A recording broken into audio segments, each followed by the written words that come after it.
Transmitting AB on. Light is on by. Okay, and mark it A off. Light is on. And B off. Light is off. Okay, STD, that's 100%. STD, copy. OS, how you doing? We're in work. 6 mile for programmed update. Okay. Fuel cells, how you doing on your purge? Doing okay. Let me know when it's done. Be about 30 seconds. All right. Go ahead. Fuel cell purge is complete. We're ready for the load. Okay, EPD, OTC? EPD. Just fuel cell load between 300 and 350 amps. 715. Go ahead. Proceed to close. Okay. Pilot, can you give me the readings on forward, left, and right on the fuel? Roger that. Coming at you. Forward oxidizer, 9 or 4. That's 9 or 4. Forward fuel is 9 or 7. That's 9 or 7. Left oxidizer is 108. It's fluctuating between 107 and 108. On the left fuel, it's 107. That's 107. Right fuel, correction, right oxidizer, 107. 107. Right fuel, 107. 107. Over. Roger, I got him. Proceed with configuring CRT3. Roger, it's in work. GPS, go ahead. We verify 0 miscompares on the T-minus 20 dump. DPS is go. Roger. At 7:30, quality. Stand by 30 seconds. This is launch control at T-minus 11 minutes, 45 seconds, and counting. Everything going very smoothly in the countdown at this point. The booster test conductor ordered the gaseous nitrogen purge of the solid rocket booster aft skirts to begin. The chase aircrafts have been ordered to start their engines, and a check with all the test support team members has verified that they are go for launch. The main propulsion helium subsystem cockpit switches have been configured for launch, and the helium tank isolation valves are open. In just a few seconds, another check of the abort advisory system will be conducted. This is a visual signal that would go to the astronauts if it were necessary for them to abort. We're getting within a couple of minutes now of the final build-in hold that comes at the T-minus 9-minute point in the countdown and lasts for a duration of 10 minutes. One of the first things that will happen in that particular hold will be the retraction of the GOX vent arm or beanie cap out of the way. That has been up on top of the external tank. It has warm gaseous nitrogen, which is used to prevent any buildup of ice from the venting of the liquid oxygen tank. At the present time, we're at T-minus 10 minutes, 23 seconds, and counting. SCP and EPD, how you doing? To about 270 amps. Stand by 30 seconds. Launch control at T-minus 9 minutes, 30 seconds, and counting. Just a few seconds away now from our final build-in hold at the T-minus 9-minute point in our countdown. Managers are being polled to determine if we are ready to go ahead. We've had confirmation from DoD support that contingency support aircraft and personnel are on station and ready to support the launch. About 5 seconds away now from that final 9-minute build-in hold. We're at T-minus 9 minutes and holding. This is the final 10-minute build-in hold. All personnel in the firing room have been asked to remain seated, and no smoking rule has gone into effect through the launch. We have had a report from the orbiter test conductor, or to the orbiter test conductor, that they are go for launch. At the present time, we know of no major problems as we enter this final 10-minute build-in hold. One of the first events which will occur during this hold will be the retraction of the GOX vent arm, and we are waiting for the command to do that at the present time. T-minus 9 minutes and holding. The GOX vent arm or beanie cap has just been retracted and will be moved to the side momentarily. At that point, we'll have several important milestones still remaining in the countdown. When we come out of the count, or come out of the hold and begin the count once again, the ground launch sequencer will take over command of the remaining events as well as monitoring the shuttle system's response. At T-minus 7 minutes, the orbiter access arm will retract. At T-minus 5 minutes, the auxiliary power units will be started. At T-minus 4 minutes, a purge of the main engines will start. And at T-minus 2 minutes and 55 seconds, liquid oxygen pressurization will begin. At 1 minute and 57 seconds, liquid hydrogen pressurization will start. And at T-minus 28 seconds, the redundant set sequencer will take over. At that point, events happen far too quickly, and readings of systems must be done too fast for humans to perform. At the present time, everything going very, very smoothly. The gaseous oxygen vent arm now is moving back to the retract position, getting it out of the way so that the orbiter can lift off and clear the tower properly. The launch director coming up to speak to the crew. The launch director is talking to his team about the launch commit criteria at the present time. The launch team has been briefed on the way in which a halt can be called to the countdown. During the final 9 minutes of the countdown, and we're coming out, we're at T-minus 9 minutes and counting.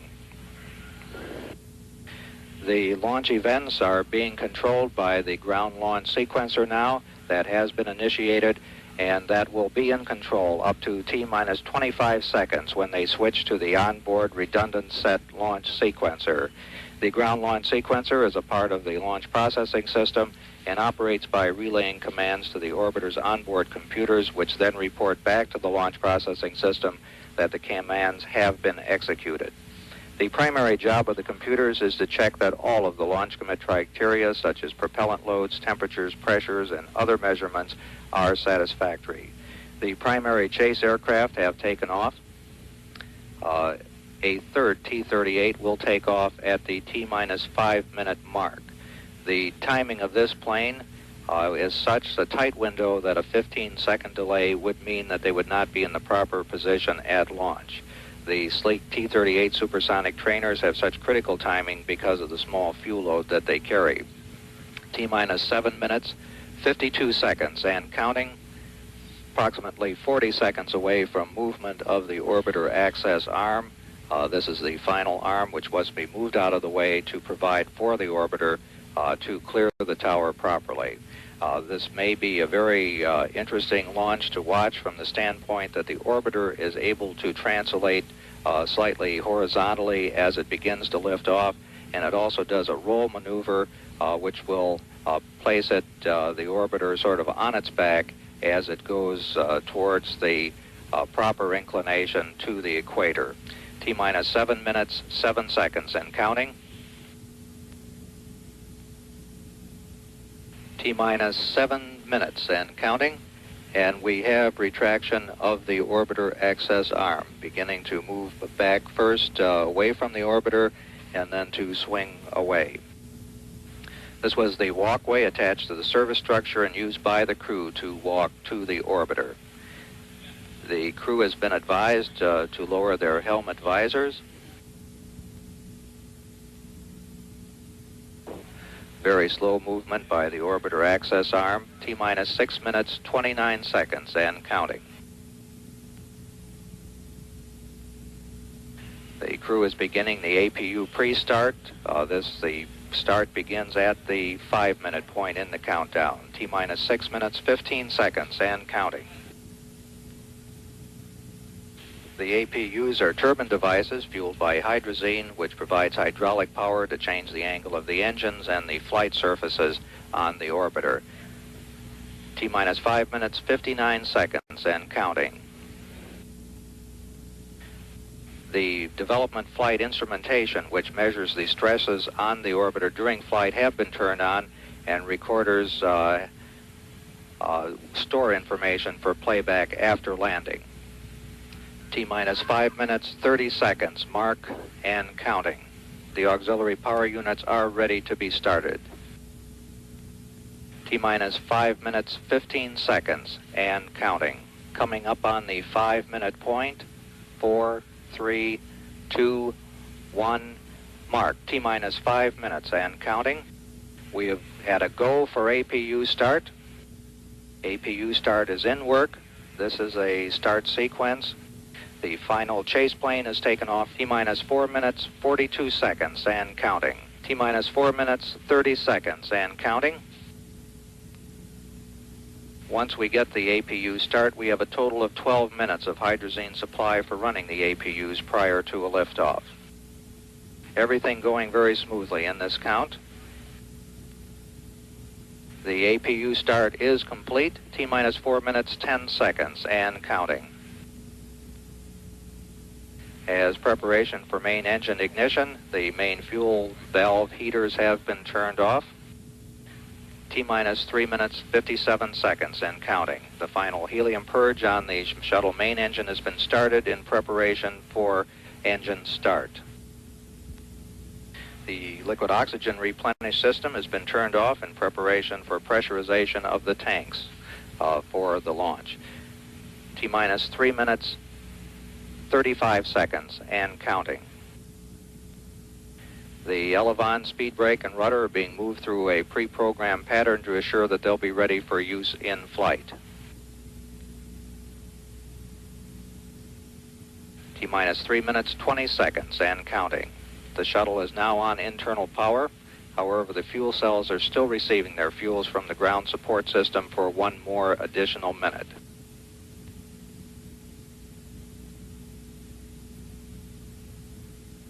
Coming up on T-minus 3 minutes, T-minus 3 minutes and counting.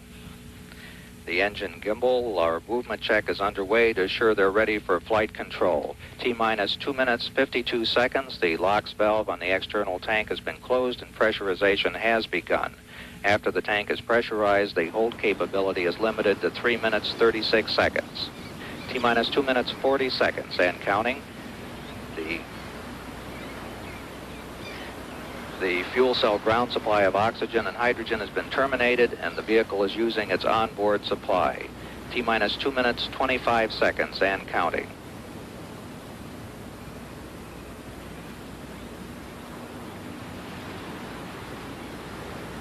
T-minus 2 minutes, 15 seconds. The pressure in the LOX tank is at flight pressure.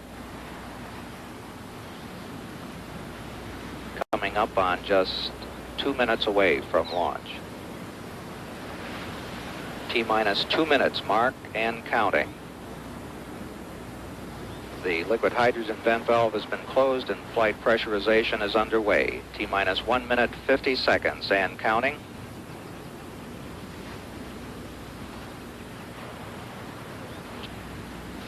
T-minus 1 minute, 20 seconds and counting. We can see the purges of the main engines as we prepare for ignition. T-minus 1 minute, 10 seconds and counting. Liquid hydrogen tank is at flight pressure. T-minus 1 minute mark and counting. The firing system for the sound suppression water will be armed just a couple seconds from now. It has been armed. T-minus 45 seconds and counting. T-minus 40 seconds and counting. The development flight instrumentation recorders are on. T-minus 35 seconds. We're just a few seconds away from switching to the redundant sense sequencer. T-minus 27 seconds. We have gone for redundant set sequencer start. T-minus 20 seconds and counting. T-minus 15, 14, 13, T-minus 10, 9, 8, 7, 6, 5, 4. We've gone for main engine start. We have main engine start.